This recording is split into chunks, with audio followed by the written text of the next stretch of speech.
Hello, my friends. It is I, Alphinius Goo, calling you from California. Yes, we had to teleport out here rather quickly because Ms. Goo's father fell and hurt his back quite badly and required surgery. However, we are very thankful. He is doing great.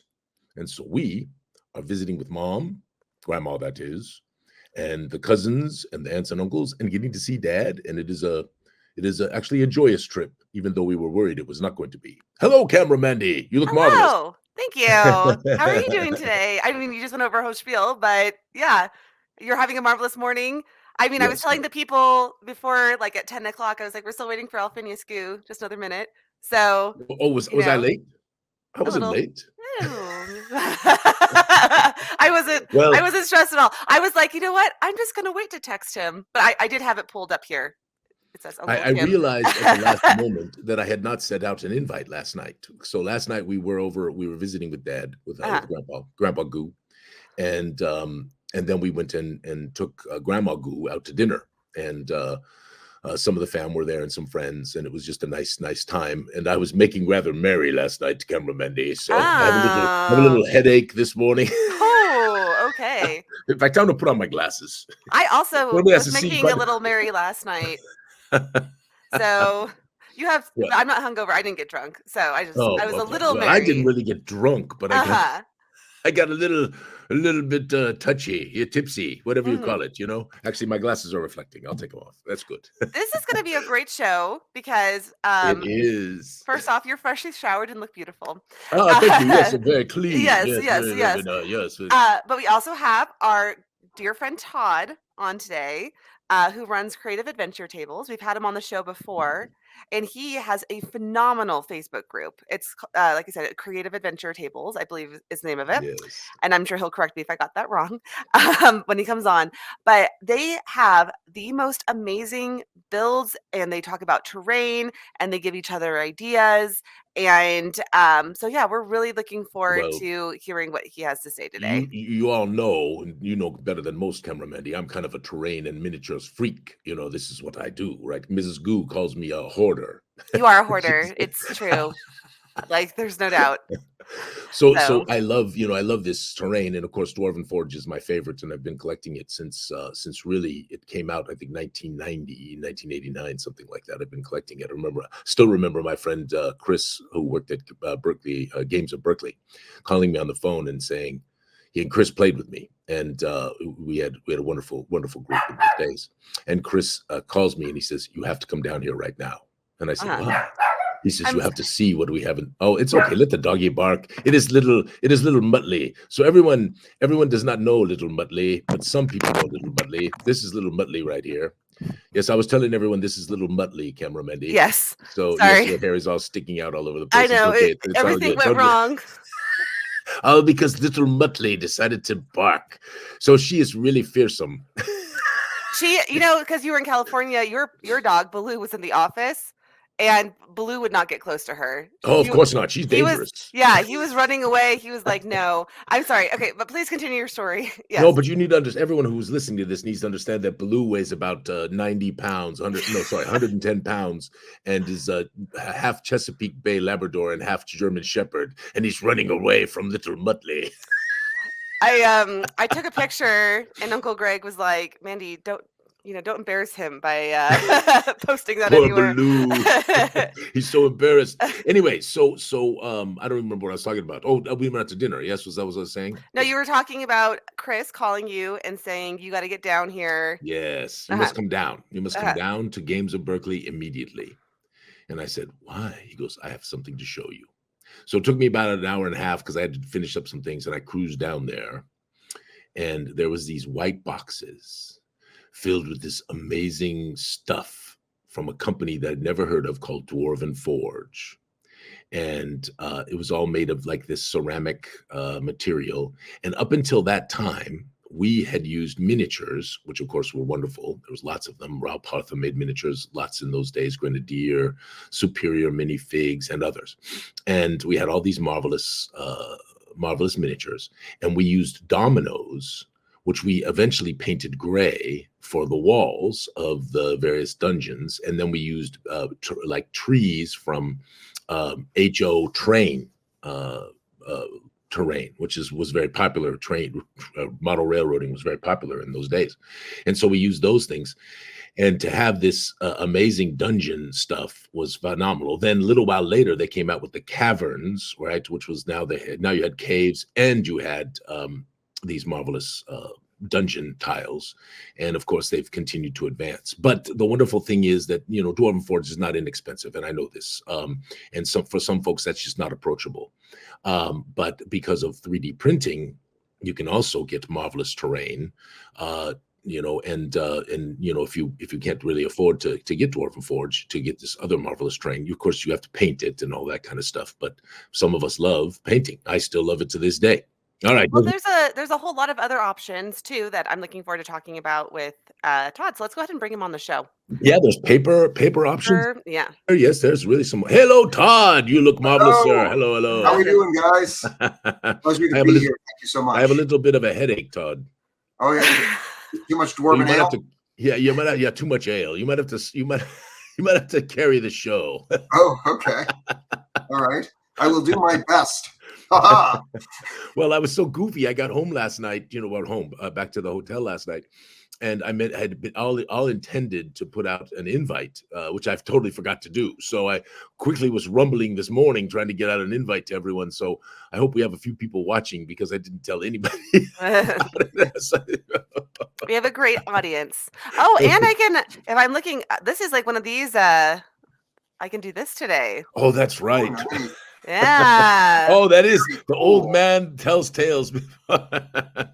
So Dwarven Forge rocks. I completely agree. So anyway, Todd, tell us just a little bit, so folks who are watching, because I know some people know, but I don't know if everyone knows, a little bit about how this started, and you ended up with this little Facebook group that now is like 50,000 people or something crazy like that. Yes, out there, yeah. We just hit 44,000. We're climbing at the rate that we're growing. We'll probably be 50,000 before midway this year. That's for sure. So we're growing. It started because I was playing D&D just like everybody else, and I started playing D&D when I was a kid. I was 12 or 13 or so. And of course, back then you had Rail Partha. I had some of those Grenadier. I remember that stuff. And I never thought of the dominoes trick. I wish I would have thought of that back in the day because we would have loved it. It can be a little rough. Sometimes they fall over. They do. Yes. They do. Yeah, and we did paint them gray. So at least it had a little bit of illusion, right? You do what you can. You do what you can. And life happens. I joined the Air Force, blah blah blah, and I ended up dropping out of D&D for a couple of editions, and I came back for 5th edition. And it took me some hunting to get a group together. It actually took me almost a year to get a group of people together that would play regularly. And we started off with just a Chessex dry erase mat and colored markers, and we would draw out the dungeons that way. And one day I was in one of the local game stores, Dungeon Games here in Southwest Florida. They had some unpainted Reaper minis, and one of them was of stalagmites. So coming up from the ground, unpainted. And so the next time I was running, we used to rotate our DMs at the time. I would DM one week, and then one of my friends would DM the next week. So when it was my turn, I created this adventure, and I drew most of the map out, but then I had those unpainted stalagmites that were on there.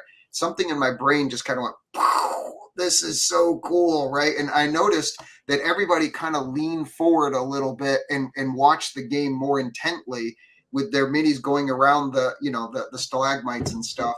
And so I just started, slowly buying more and more. And then eventually I was like, okay, I'm going to set a budget for each paycheck and get a little. And I started with the unpainted the unpainted Reaper stuff.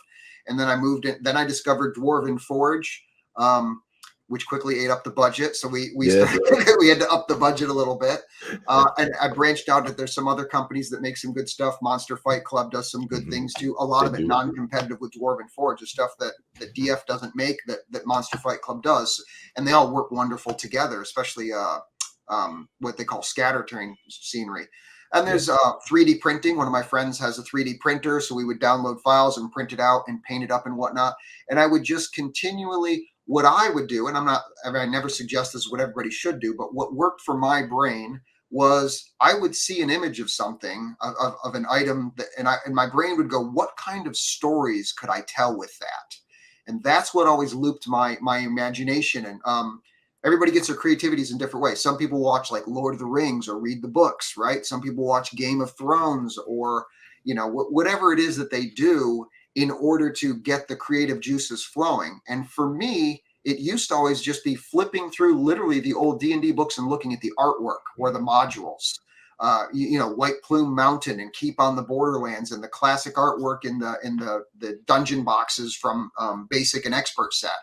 And just seeing the artwork would get my brain going. But once I started getting the minis and the terrain, I noticed it became easier and easier for me to come up with adventure ideas. And then the more terrain I got, I could start mixing and matching. And I couldn't do this before, but now with these 2 pieces, I can come up with this totally new different thing that's going on. So, and like Camera Mandy's got a picture of one of the adventures that I've got. And so you can tell like it's a shipwreck on an abandoned jungle island. And the advantages of this are that I have to do very little describing. And you say, well, why would that be an advantage? Because it means my players get to spend more time doing the reason what they showed up at the game for, which is playing. If I'm monologuing for 10 minutes, that's all time that none of them are actually doing what they want to do, which is saying what their characters are going to do. So I can set the scene in, 10, 20, 30 seconds or whatever it is. The sounds they hear, the backstory, of course, that got them to where they chose to go. And then after that, a lot of the terrain does the talking, and I can focus on literally how the NPCs or the monsters react or the results of the dice rolls that they make. Do they make the jump, not make the jump, etc.?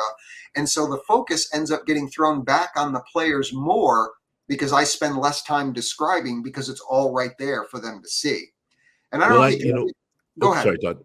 Well, I was going to say, the thing is, there are many folks out there who play straight theater of the mind, right? They literally, and they would prefer not to have all these accoutrements.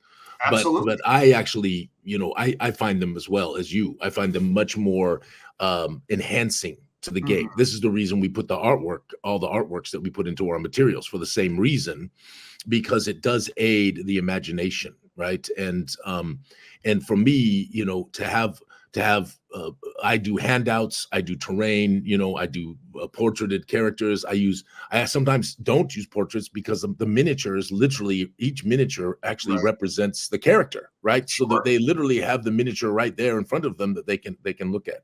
But this is spectacular. Okay, so this was the shipwreck that were the players shipwrecked here. Tell us a little bit about this. So in this case, they had discovered that there was a shipwreck, and so they paid to go there, and then of course the shipwreck doesn't contain the gold where they thought it was. So clearly the gold has been heisted off onto the island somewhere. So then it becomes an added mystery. And the way that I run my campaign super quick is I literally at the end of each session I ask my players, well, where do you guys want to go next? What do you want to do? And it could be to continue a plot point of a storyline that we've already got going. Or it could be that they want to go, oh, remember 3 sessions back, one of the NPCs handed me this note and it was a treasure map. We want to go do that. Okay, great. And I make the next story based off the treasure map. Well, in this one, it was, okay, well, the treasure map and it's about a sunken ship or whatever, or a shipwreck off an island. Okay, so part of the story is how they get there. And then here it is that when they get to this location, and of course they search the shipwreck itself and they don't find the treasure. Well, it's probably on the island someplace. And this particular one, you're going to see I have multicolored circles in there. Like I've got a reddish circle right above. I'm going to point, and obviously it doesn't make any sense to point. But in the upper left-hand corner, you can sort of see like a reddish circle around a caveway right in the waters.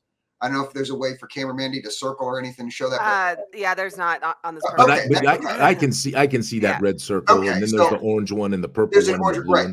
And the purpose for those is literally to talk about, because people always say, well, if you've got this laid out, you're limited by the size of the table, and you're actually not, because the table doesn't have to be what's called contiguous, which means that every piece, just because something is 50 feet away in scale on the table, doesn't mean it really has to be. They might go to that first red circle area, which is a cavern, right in open cavern to the sea, and they might be adventuring there for 20 minutes, a half hour, an hour, discovering clues or whatever it is. Maybe there's bodies or something in there, and there's a note on the body about where they buried the treasure inland farther, and the people that were supposed to come get them never did. And so when they decide to go inland, they might be traveling for several hours before they get to the area in orange. And you can take any of the areas that there's a center area that doesn't have anything circled. That area can literally be used for travel time between any other area. Because it's all scatter terrain, you can just quickly rotate the trees around and for 10 seconds, if that. and you say, okay, you've been traveling for half an hour, and here's a random encounter that happens, for example. And then eventually, after a few hours, they get to the area in orange. And those areas would be covered up normally, and I can show Fog of War in just a bit. Those areas would be covered up with black cloth or with black poster boards so that the players can't actually see what's in them until they get to that area. That's how you can do Fog of War. And so you're not limited by, oh, well, then the adventure area is only as big as the table. Just by making it non-contiguous, you can say, okay, you can only see this one section that's uncovered right here. And then once you start wandering, you move them into the center table and any encounters. And then eventually they get to the next area that's highlighted in whatever. It's blue, purple, orange on that picture. And Camera Mandy, can you pull up number 2, Fog of War? While you're doing that, Todd, just 1 second. I do want to address Sure. this point because I think it's true that some people say, gosh, if you build these things ahead of time, then you're sort of railroading your players.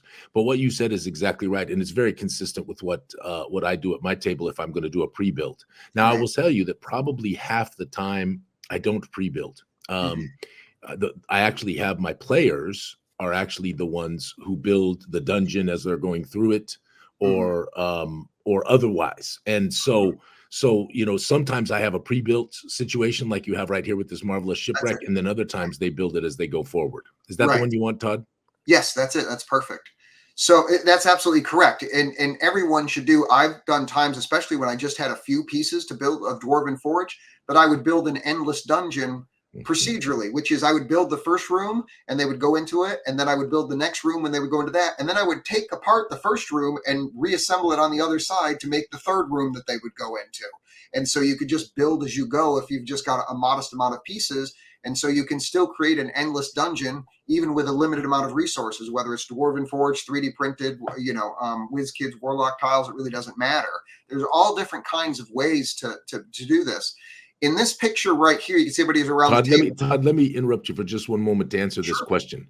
The water that was in the shipwreck are actually these 12 by 12 mats, or maybe it was the larger mats that are made by Dwarven Forge. And they are not very expensive. They're not brutally expensive. So if you wanted large bodies of water, you can get that from Dwarven Forge. Am I correct, Todd? That's what it looked like to me. That particular one was not water from Dwarven Forge, although they do have it, and I have used them, and they are fantastic. You can also go to different terrain mats. It's true. And you could buy a whole mat that you basically roll up and you just unroll it, and it's got whatever the scene is. It could be desert scenery, it could be an ocean scenery and stuff like that. But Dwarven Forge does sell 12 by 12 terrains that are also have the same thing. And the Dwarven Forge ones are magnetized. So if you're using their other scenery, some of their scenery is magnetized that you can pick it up, and you have whole rooms that you can move around on their terrain trays. So it's a fantastic combination. If you want to add a secret room that you don't want to put on the table, I'll do that all the time. I'll put the magnetic Dwarven Forge tiles on their train trays, and it's only if the players find the room that I can literally go into my back room, pick out this train tray and set it down. They never would have seen that it was there unless they found the secret door. So it's stuff like that you can do. There's a lot of creative possibilities for how you want to handle your adventures. I use cloth. Not poster board as much. I use cloth much more often. And I even put cloth in areas where there's nothing so that they think there might be something there. So I double Fog of War them. And the question that was just asked back one, Camera Mandy, do you ever add lights? I do, and I believe Todd does quite often. Yes? Yep. I've got some pictures of that too. And we'll show some pictures of the lights in just a second. In this other picture, you can just see the actual use of the Fog of War during one of the campaigns. You can see up next to the guy standing like Superman, you can see 2 black poster boards that are covering the last 2 rooms that they have yet to explore.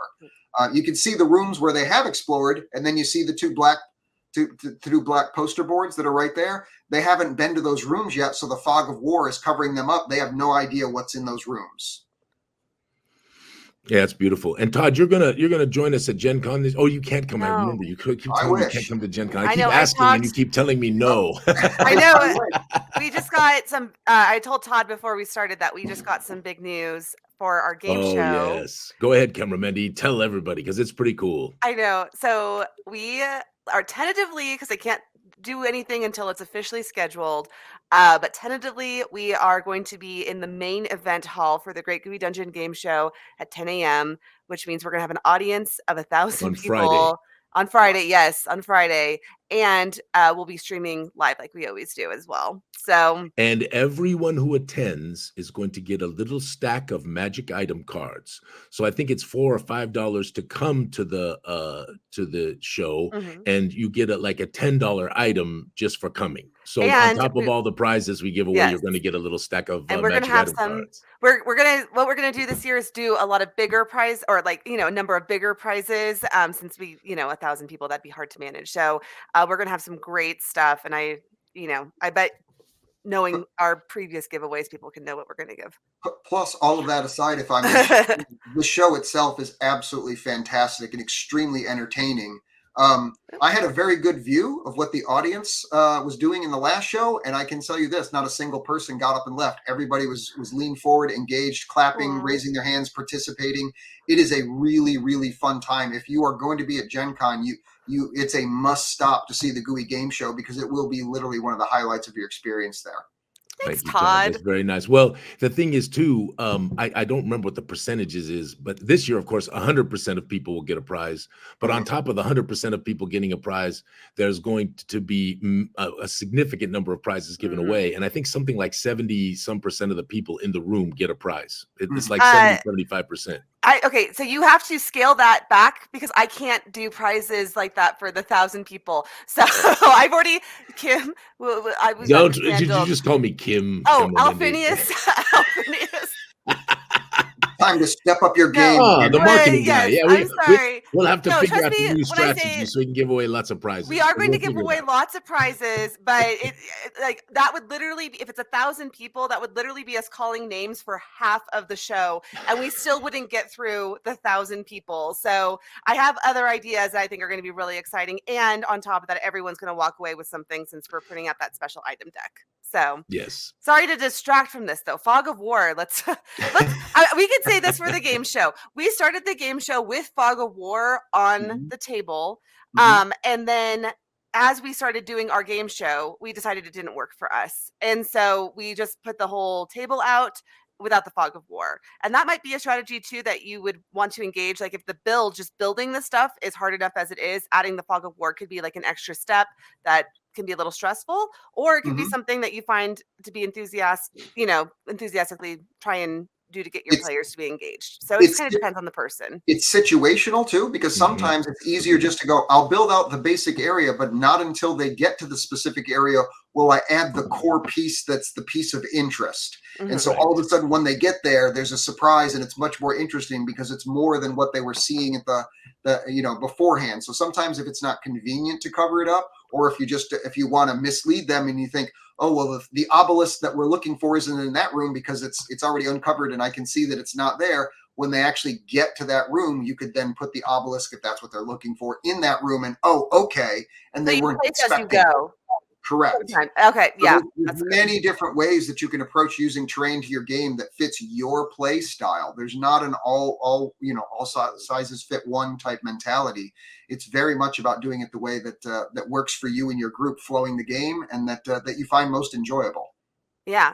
Well, I mean, you even said here, I have some of Todd's talking points. Build as you go, which is great with scattered terrain for outside areas. So, yeah. Yeah, I build as you go. The other thing I like about build as you go is the players actually get to engage in the construction, and I have a couple of folks who play with me who like doing that. They enjoy that, and so they get to kind of participate in that. And again, as you said earlier, Todd, giving players as much engagement as possible is better, right? The more they can be a part of it rather than sort of feeling like they're watching a show, that is better. Absolutely. And so having a bunch of bins sitting around, boy, I'm looking at this one right here. That is a Tarrasque. Yes, that is coming attacking. Tarrasque. Cameraman, you must zoom in on the Tarrasque. All right. Yes. Is this the dinosaur thing? Yes. The one you're on. Zoom in on the left. It is a Tarrasque, not a dinosaur thing. That was the campaign finale to my last campaign. And the campaign started with at level 1. the Tarrasque showed up, and they obviously didn't fight the Tarrasque at level 1. They had to try and save a bunch of villagers from the Tarrasque by helping to, get them out of the city. And there were a bunch of chaos priests that thought that the Tarrasque coming was like a prophecy fulfilled. And so they were fighting the chaos priests who were trying to keep the people penned in so that the Tarrasque could kill them all. So the first adventure that they had in that campaign was literally running from the Tarrasque and fighting the priests. And the campaign finale, I bookended it where the priests summoned the Tarrasque back. But now that the players were 10th level, which was the highest in the game that I was playing, they were able to fight it at the kingdom itself. So they saved the people in front of the king and everyone fighting it was a bookend to the campaign. But speaking of player interactivity, one of the players made his dex checks and strength checks running up the tail of it, and he was riding it, stabbing it in the head with his sword. Like the some whole legless time. action. And absolutely. And he got to balance his mini on it. You can see the look on the players' faces. Everybody's having a good time because they can see the adventure story unfolding. Except for dude on the phone who is texting his friend saying, he busted out a freaking Tarrasque. I'm so pissed right now. So one thing that you said in your talking points here was that it does make it easier for players to plan out what they're doing while waiting for their turn. And I do think that's very true. No matter what you're using, if you're using a grid, if you're using whatever on Amazon, or if you're using something like this, being able to visualize and say, okay, I need to get this close, or I need to go this far to make a ranged attack, or anything like that, can be really helpful to plotting your next move. Absolutely. I never see players building dice towers or scrolling through, their YouTube feed while we're playing. It's all, they might be looking up a spell or something, but they're always focused on, well, what am I going to do next when it's my turn? Because they can plot and plan instead of just waiting for their turn. You can visually see what's happening and how and maybe the player right before you, what they do all of a sudden might interrupt it. Oh, wow, that just changed it and I can't do that. But their minds are constantly active. It's a constantly engaging process for them because they can always plan on whatever it is that they're going to do next. This particular adventure was the first campaign, the first adventure of the next campaign. And we did a level 0. They're not heroes yet. They want to be heroes. They're level 0 NPC. I've never heard of that before. I love that idea. It's called the Gauntlet, and it's the wannabe heroes and how they become heroes. And so in this particular adventure, you're dealing with players that have 1 to 4 hit points, right? They don't have any spells. They're all blah, blah, blah, blah. And it's a funnel. You're going to lose characters. You come to the table with like 3, 4, 5 characters, and hope 2 or 3 of them make it through, kind of a thing. Interesting. So in this adventure, they started off as they had been thrown into the jail because the night before they had got into a big bar fight through no fault of their own. There was some cheating at the bar at the bar game, so they got thrown into that. And a gentleman came up and said, "Well, I will help you get out of there if you'll help some of my friends get out of the prison." Okay, sure. Well, he was a high-level druid. He turned them all into squirrels. And as squirrels, they then could run through the bars and stuff, but they still had all their clothes on. So you could tell that they were not normal squirrels.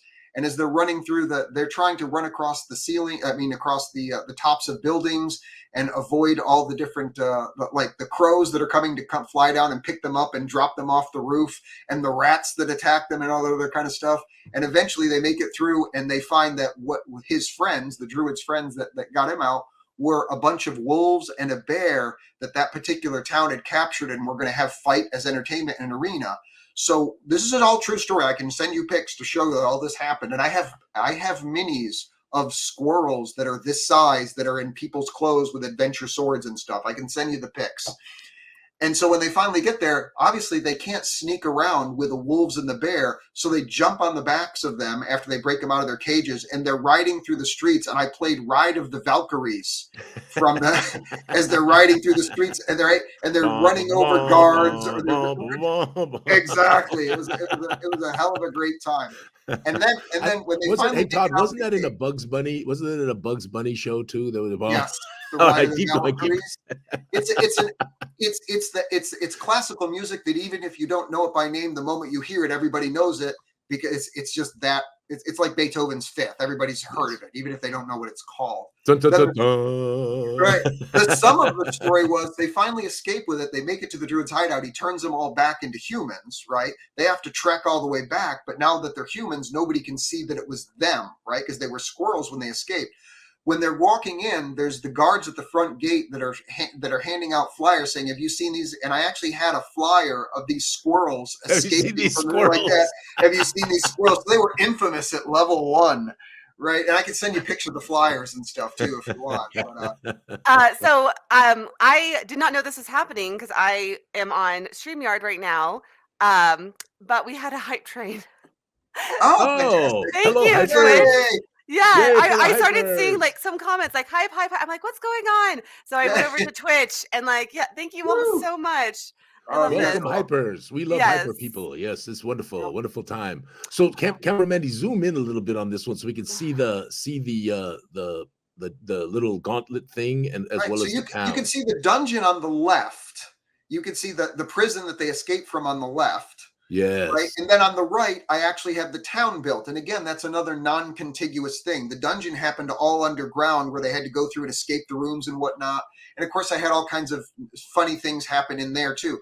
The druid also shapeshifted a bunch of other prisoners, and it was a race to whoever would get him first. And the other prisoners that were shapeshifted were bandits and scavengers and whatnot. Well, the bandits, they were shapeshifted into raccoons, and I literally had little raccoon minis with their paint, right? And they ambushed the players in the kitchen when they were trying to escape, and they're fighting with butter knives and stuff like that, stabbing at each other and pushing bowls of porridge on the top of each other and whatnot, and trying to push over tables and throwing and stuff like that, because it's all Honey, I Shrunk the Kids kind of stuff. You know what I mean? It's that. But that's the way to make 1 to 4 hit points fun. Even when you die, it's still funny. And then an added thing that I do for my games, and you, Alphinius, you're probably familiar with this. Are you familiar with the Wilhelm scream? Yeah, of course. But the audience may not be. It's a famous thing in the movies. It's in Star Wars. It's in Indiana Jones. It's in all these different movies and whatnot. And it's a scream that's just super famous, and it's become literally a gag that, where you put it in there. It's in Batman, blah, blah, blah. So I literally have these buttons that you can record a single sound effect. So when they hit 0 hit points, they hit that, and it plays the Wilhelm scream, which just makes it just makes it that more funny. So, somebody had asked earlier about lights, and there's 2 different ways to do lights. There's active and passive, and this is this actually shows both, but this is a way of passive doing lights, in that if you get translucent minis, which you see the ones in like the glowing blue, if you just get translucent, which WizKids makes, or they're basically supposed to be invisible. It's your mini, but he's invisible. You can see through them. You get those translucent ones. If you get a black LED light and shine it on it, they glow in the dark like they're ghosts, or like they have an aura to them, or whatever. They've been affected by some kind of magic, whatever it is. So I had a Void Realm game where they were going in and they had to do some stuff. And in this particular one, so I just put the invisible minis on there, and I had a 30-watt black light that you shine on it. And so now you have these glowing figures that are coming towards you. I don't have to describe that they're glowing. You can see it. Right, but it doesn't make your characters' minis glow because they're painted up in the regular in the regular colors. So it just gives them like a little bit more of a bluish tinge to it. But that's a passive way to add color, so to speak, onto your table. And then the active is LEDs. You can see it a little bit here. The creature at the top who's holding the 2 flames, those are LEDs that are put under them.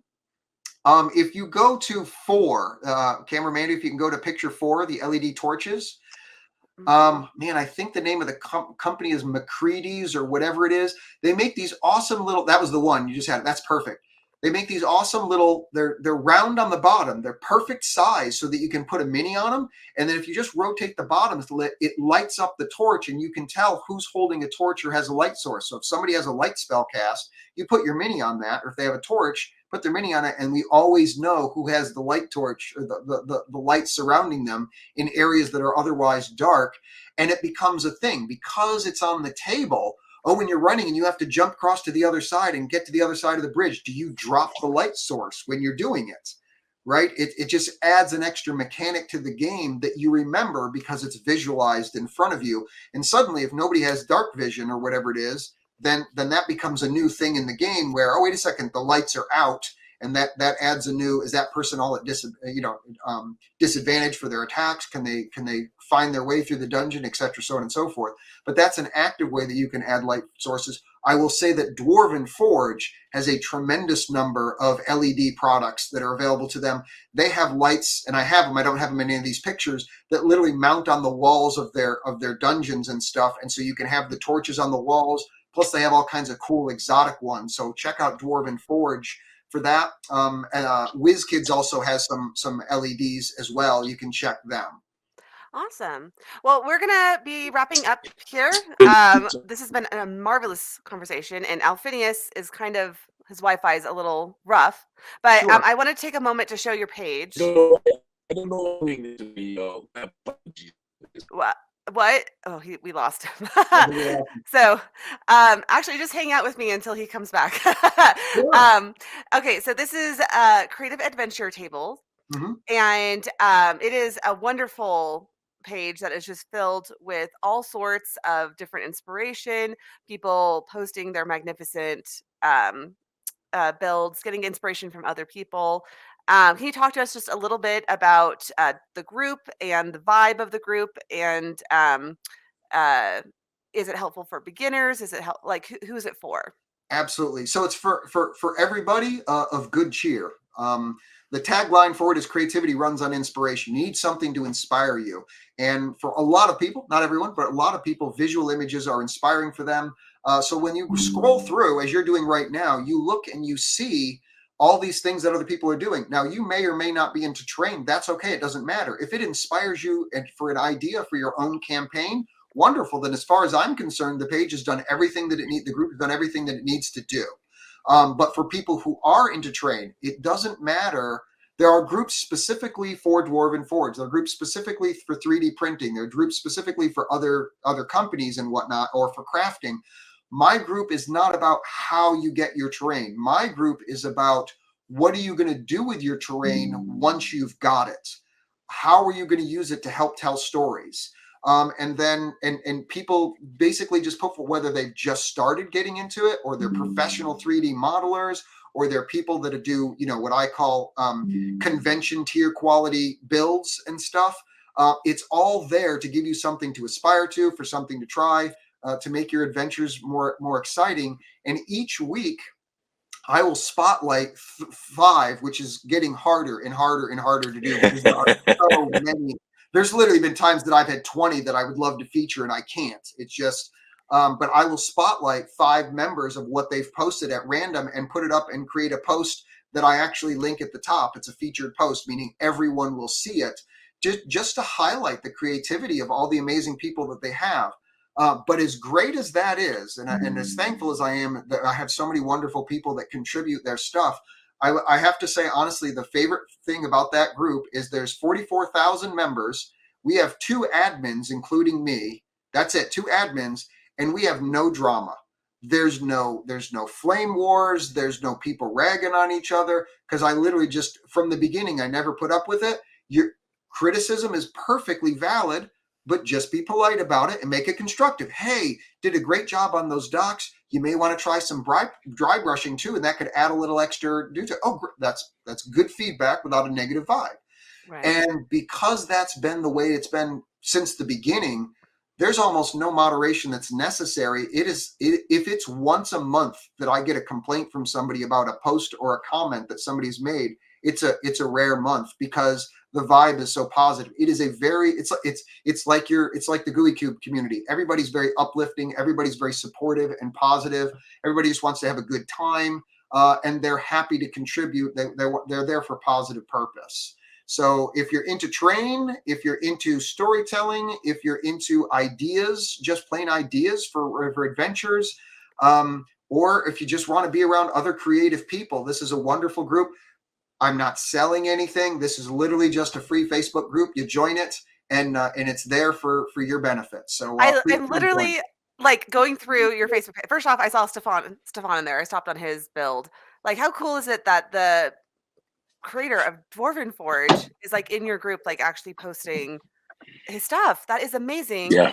And then also, like, just even I stopped and showed this tutorial that was right underneath it. Mhm. Like, you just have people just doing time lapses and showing what they're doing to create their stuff and how you can get an interesting look. Like that Well, is I actually, Mandy, I phenomenal. watched that video. That video is really, really good. And there Good. are quite a Yeah. few of those where people put in things so you can kit bash. I mean, you really terrain, it does not have to be expensive. If you have a little bit of time, you can actually do your own, and it costs very, very little money. So Correct. so for me, I love terrain, Todd. You know this. You and I, you and I are kindred spirits. And what you do, I think, is so magnificent, to bring all these ideas and all Mhm. these wonderful thoughts and all these beautiful scenes, together, right? Because it's a community, but it is Thank you. just it is wonderful, and we love it. We love it. We And love it. if I could just add one last thing, one of the things that I think is good about the group is something that you won't see. There's no memes. There's no political posts. None of that is allowed in the group. You're welcome to do that stuff. Even if I agree with whatever it is you're saying, it's just not allowed in the group. Our focus is on terrain, telling stories with it, helping other people create their own terrain, helping other people use it. So if you spend 5 minutes scrolling through, you're going to get 5 minutes worth of pure stuff that you can use. Yeah. It's never going to be a waste of your time, anytime, day or night, to just scroll through and see what other people are doing. You're never going to have to go through 25 different memes or whatever, that kind of stuff. It's all going to be focused on terrain. And I want to give a shout out to Haley Otten, who's my co-admin, who's been here since we were, I want to say like around 7,000 members or something like that. We've grown a little bit since then. And so I want to thank Haley so much for when she's able to watch the group those times when my job takes me away, I'm not able to. She does a fantastic job and as always keeps the spirit of the group alive and growing. So thank you, Haley. That's amazing. Well, Hi, Haley. last but not least, we are gonna, when we do terrain talks, do a featured build, and this is from Duke Davidson. Mhm. And why don't you tell us a little bit about this build, Todd? I wish I was there. Yeah, isn't that something? That's pretty much magnificent. it. So Duke Davidson's just a regular member. He does a fantastic job, obviously. Looking what he's done. Now, this build in particular does two things that are among my favorites. It has elevation and LEDs. And to me, those are things that always make terrain pop. And he's just integrated the both of them spectacularly well. With minimal supports that are holding that thing. And yet, by putting the space mat on the bottom and the LEDs underneath, he's created this huge celestial world to adventure on, but with hard edges for this is where you can go, because you can see at the top end there's a portal apparently that probably brought them in, the little rounded one. Mm-hmm. The rounded piece, that's probably the portal, I imagine, that gets them in. And there's a whole adventure to be told there in this spectacular view. And he doesn't have to spend all this time describing it. His players can just get in and start playing. As far as the LEDs on that, I believe the big central LED lit is from WizKids. They have what's called their Warlock summoning circles. I think those are around $50 or something like that. It's a series of LEDs you can put in. I don't know if he custom crafted the LEDs underneath, where he got those from. The beauty is, if you're in the group and you see the picture, you literally just ask him, "Hey, where'd you get those LEDs?" Todd, I have a supposition. I'm looking at these, and I can zoom in a little bit, Mandy. Would you, on those LEDs that are hanging down below? Mm-hmm. Because I have a supposition that those actually could be icicle Christmas lights. They very well could be.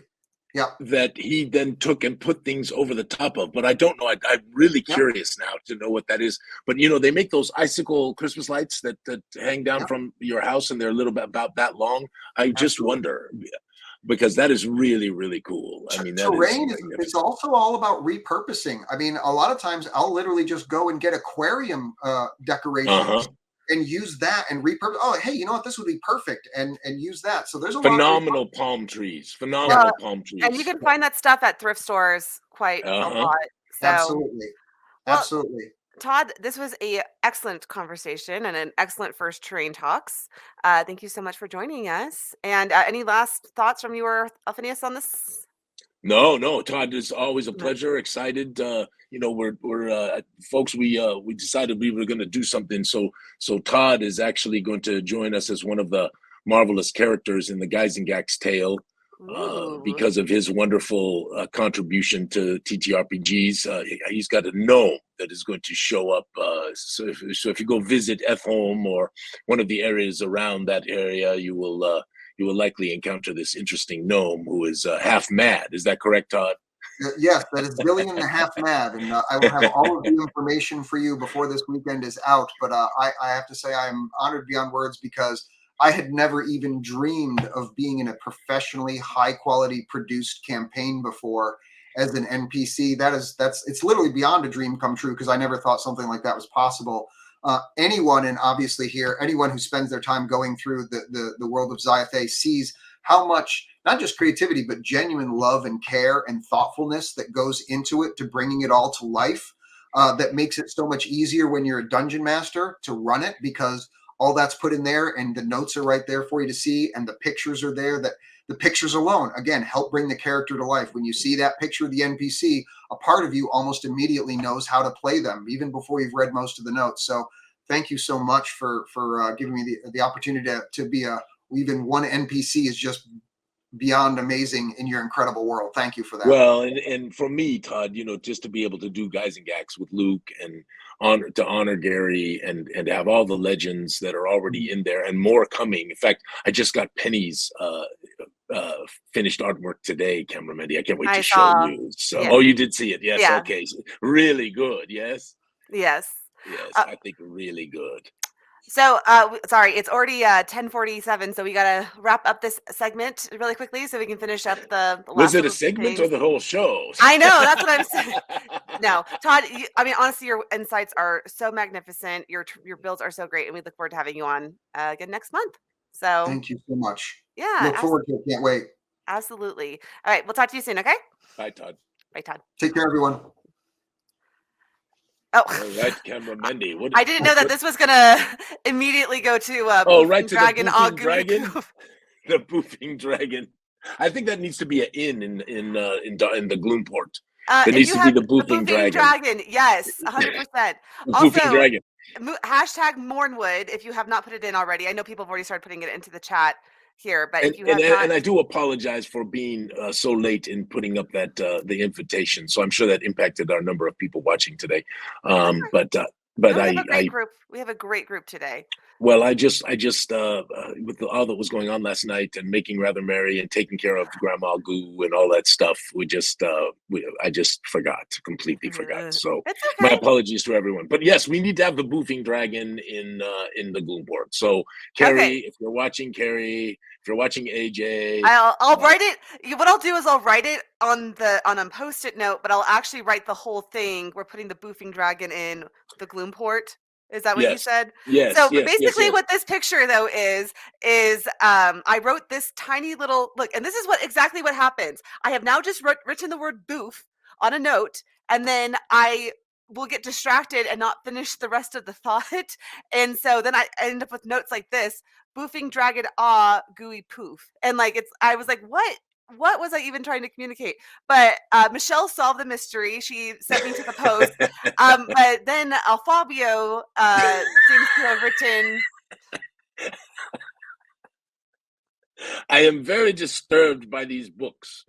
Uh-oh, Cameron Mendy, did you freeze up or did I? No, I'm just trying to finish my thought on a notepad. I got it. Boofing dragon in Gloomport. So that way I can actually remember. Oh, but speaking of the Gloomport, we actually had a question earlier in the show. They were asking if you could talk a little bit about Gloomport and where we're at with Dark and Haven Gloomport. So we are battling really, really hard here to get Dark and Haven done.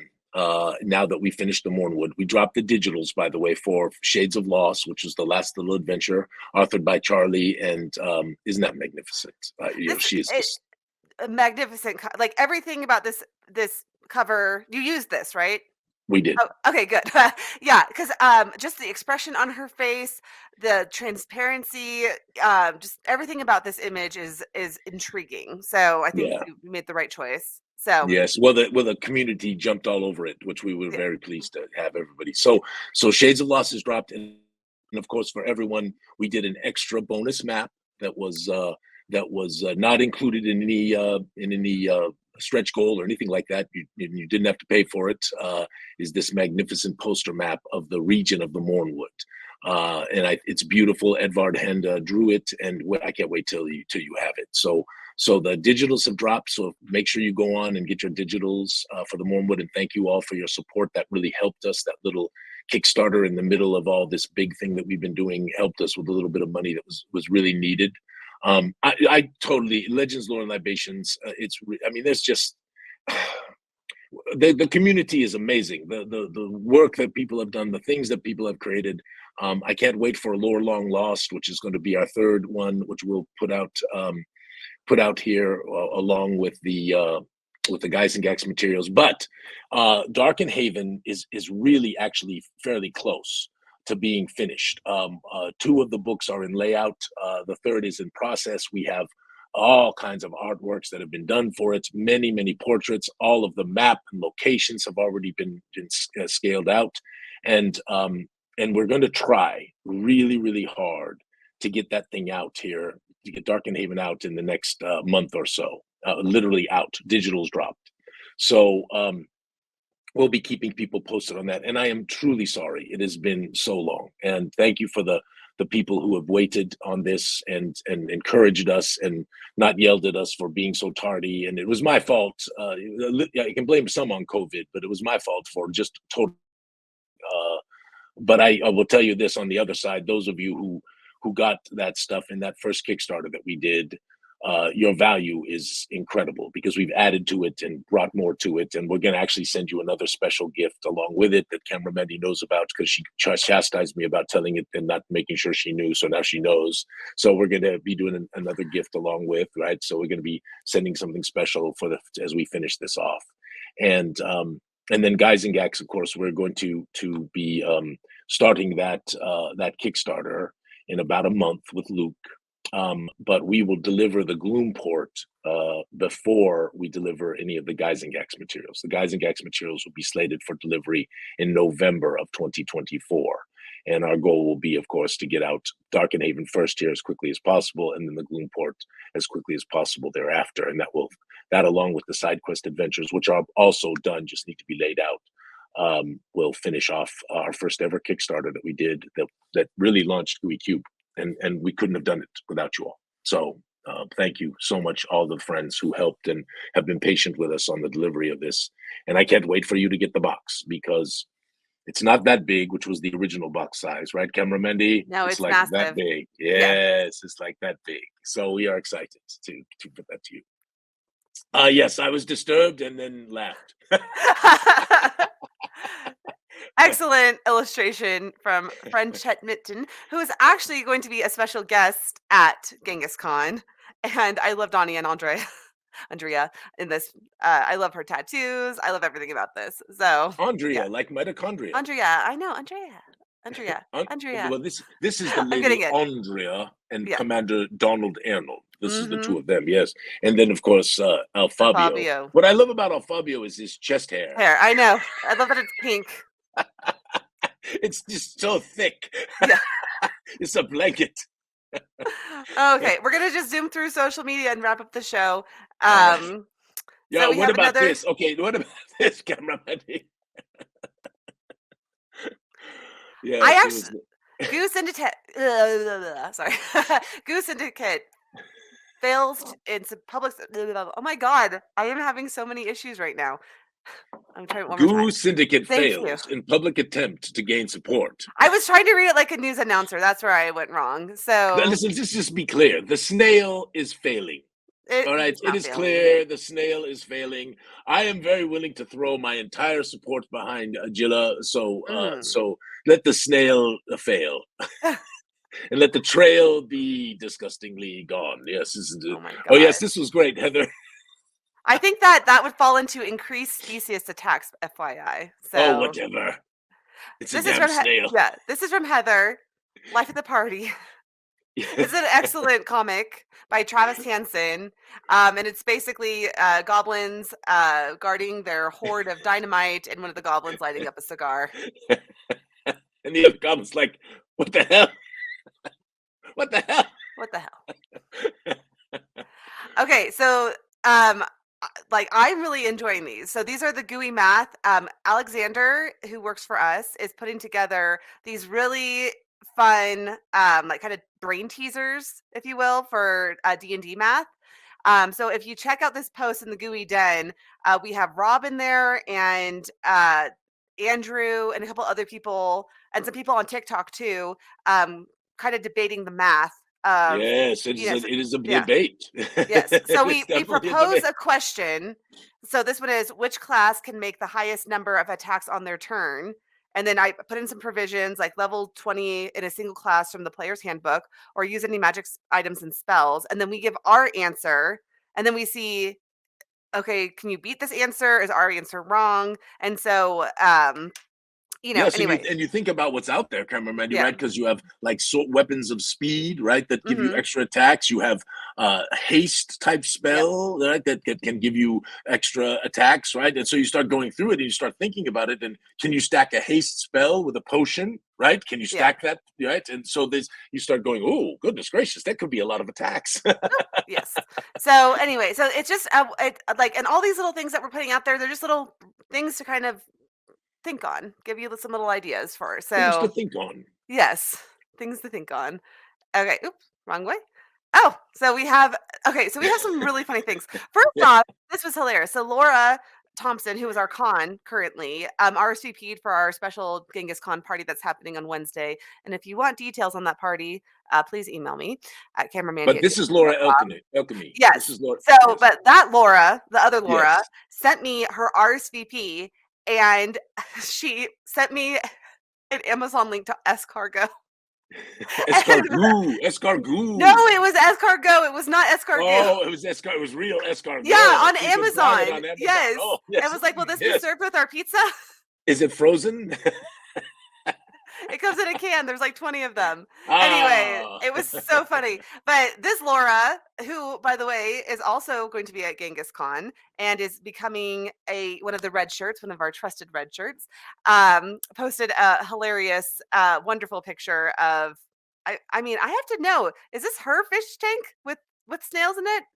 She said around my fish tank today. Yeah, amazing. So anyway, I'm loving all the snail stuff that's coming our way. Oh, Well, and this then was this. I got to figure out how to get one of these, cameraman. please, yeah, I hope, Belinda, did you pick this up? Because if not, we need to go to She Walmart. did. She said she did not. Oh She my said gosh. I was reading the post. She did not pick it up. But yes, Okay. this needs to be in the Gooey studio, right? This needs to be in Yeah. Goo headquarters. Yes. So yes, Agreed. very very good. Okay. such a sweet little snail. Now this, I think Belinda did get. There you She got this. So the shenanigans are beginning or ending or something. Yes. Let the I know all the shenanigators. We're gonna have 4 of them at Genghis Khan. Like Oh the yeah, it's gonna. four of our I'm going. winners. We have Yeah, Geeky, Patrick, Harry, and Chet are all going to Chet. be there. We're only missing Adam Eason from our yes, winners. and another. Which, by the way, I did get buttons ordered for the Shenanigators. It says Yeah, they're all. Shenanigator 2024 with a picture of Jinx. So anyway, Brilliant. yes. So this is from Paul, and $116 for quite a lot of dice. That's actually a really good Yes, deal. really And good deal. some of them are metal, which those ones Yes. can be a little bit expensive. So yeah, that's awesome. Let's see here. Yeah, the den has wonderful things in it. Oh yeah, Lawrence and Mel have been working hard. Yes. Yes, yeah, and so we have a whole new reorganizational system in our office. They've been hustling and really working on getting things together, and I look forward to bringing a bunch of this stuff to Genghis Khan with us. So Magnifique. we're only 19 days away from Genghis. Oh, so exciting. And of course, these were the other two. I think you went with the right choice, huh? The one on the left was the one that was most popular from this, and then Yeah. we made the decision at the end to try one more and see what the community said with our little ghost girl, and it came through very nicely. Yeah, Really, yeah. that was the good call. Although these covers have some niceness to themselves, right? They do. I know, but they're like there's so much more emotion in that other picture. It's like it's intriguing. It captures your imagination, Indeed. So Jim has been going through. Oh, I'm sorry. There's one more in here from Jim, but he's been putting together. There it is. The like posts that you've done for the gods of Zyathé and kind of Yes. accumulating them, since we haven't actually posted the religious The Encyclopedia home. Religica or the Encyclopedia Deifica, or and that's another thing I'm gonna have to ask everybody. What are we going to title it? Well, here's my okay. Like I honestly have a question. How much will people actually use something like that? Because I would never. But I'm curious. I am curious about because it will other contain people. it will contain all of the new classes that are associated with the religions, the various godly individuals. So it will have all of that. It will have all kinds of new spells that will be in there. So it is not just here's a book about the gods. 72 gods, and of course we will introduce the corruption lords within there, and we will also introduce the 9 within there. So I think yes, absolutely, Randy. Anyone playing a cleric, a paladin, right? And of course, we have others in the church too, right? Remember, So would you we have include warders. like lore in there, like? Okay, Yes. so because like I would say, like what I would love to read would be your accounting of the Gods' War. Like Yes, wouldn't some that of be that. fun? Yes, we need to put that in there. I agree with that, If you Mandy. Let us if not you wrote forget it that. like kind of like novel form, like because that like when we did, if you ever look back at the Gods' War stuff, I'm sure you can find it on YouTube if you just search Gods' War. Like it is very interesting and intriguing. The way that you described it in detail. I know there's like kind of an overview of it in chapter or cycle 1, but Yes, in anyway. Cyclo 1 it covers sort of the history of the world in there right at the beginning. It's sort of a scriptural type format. It's very, very nice. Right. No, but Jim, this is awesome, and we do well, actually do have every one of the symbols, the deific symbols, finished. All those artworks are done, and of course we have the. I agree with you, Andy. I think that if it's just a lore about the individual gods, that's not interesting. No, that is absolutely something that we want to do. Right, exactly what you just put up there. By the way, again, I want to be clear on this, cameraman. This is not Portholus. Okay. This sorry. is Portholus. All right, so I don't know that I will ever not read it as Portholus. Okay, listen, I want to be clear about that. this. I didn't say his name. A porthole is on a ship, but it could also be another thing that we don't discuss here on this show because we are PG-13. So everybody, make sure you keep your porthole covered. Sorry, we got totally off topic. You were in the middle of a sentence, and then I put up this. No, but also, remember we have other religious classes and archetypes that we're bringing, like the warders, right? These various things that we have, the agents, right? So we have different things that are sort of unique to Zyathé. Yeah, that makes more sense when you describe it like this, because like to me, like I was just imagining it as like, because I haven't even finished reading the 72 gods, the brief overviews of them in the back of the Cyclo 1. But if it's like rich lore, if it's class details that can really help build a interesting Zyathic character, all that stuff obviously that's a great. Well, and there's more to talk about, right? Because for those of you, a little bit of a spoiler, right? There's a traitor god, right? Who is become a traitor to the rest of the deities, right? And sort of aligned themselves with the 9, right? And of course, the 9 are dedicated to the. Sorry, I followed my coffee wrong. Away. So the 9 are dedicated to the eradication of not just the 4 lords of corruption, but to the eradication of all the gods as well, and redoing the entire thing, right? Yeah.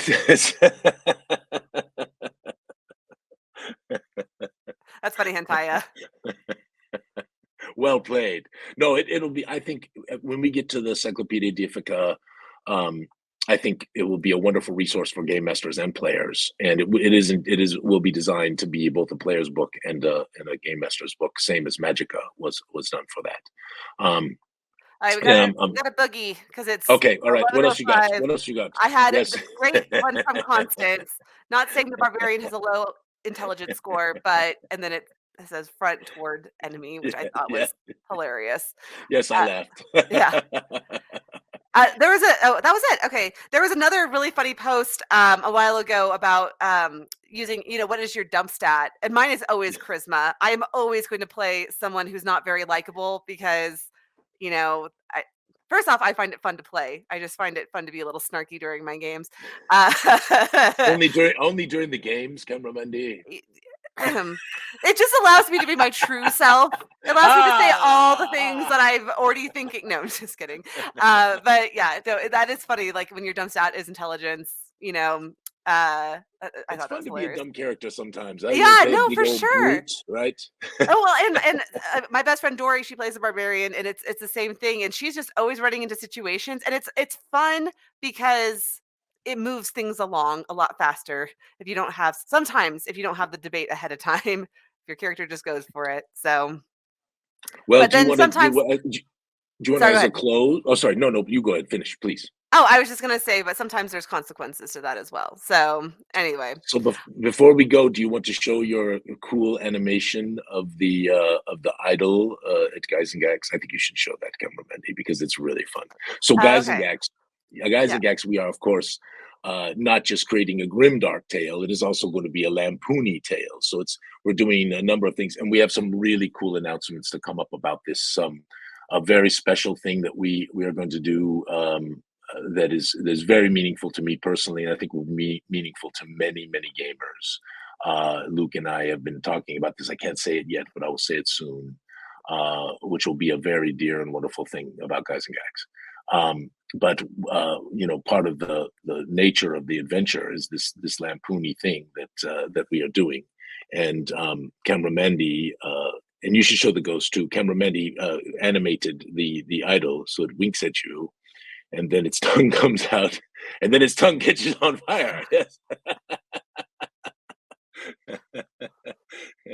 And then of course there's also Gerald, Guys and Gags, who is the ghost who is representing Gary, which is also a really fun little animation of Gerald.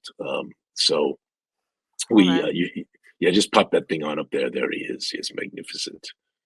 So there is Gerald, Guys and Gags. Yes, the ghost who will represent our marvelous Gary.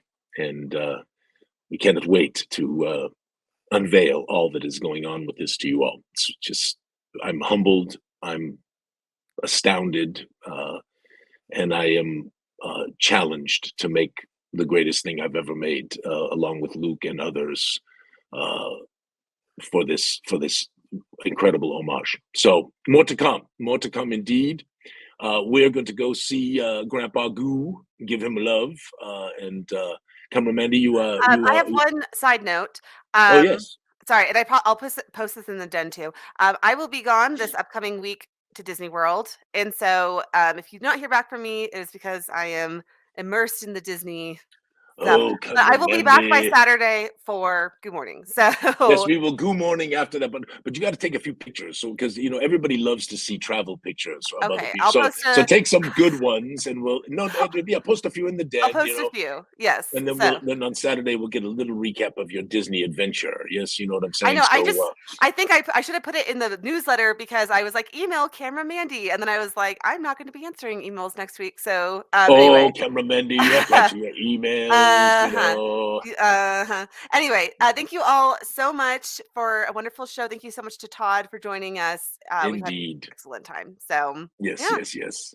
My friends, thank you for all your friendships and all the people, as Ms. Goo and I and our family have been through a really rough period here over the last few months. And I thank you, so many of you who sent nice things and encouraged us, and we are all doing better. And that is a wonderful thing. So we look forward to seeing many of you at Genghis Khan. Can't wait. Can't wait for all the things that are coming. And thank you for all your support and friendship and contributions to help make the world of Zyathé a cooler and more interesting place. And I guess that's it, Cameramandy. So may all your adventures be sticky. Bye. Bye, friends.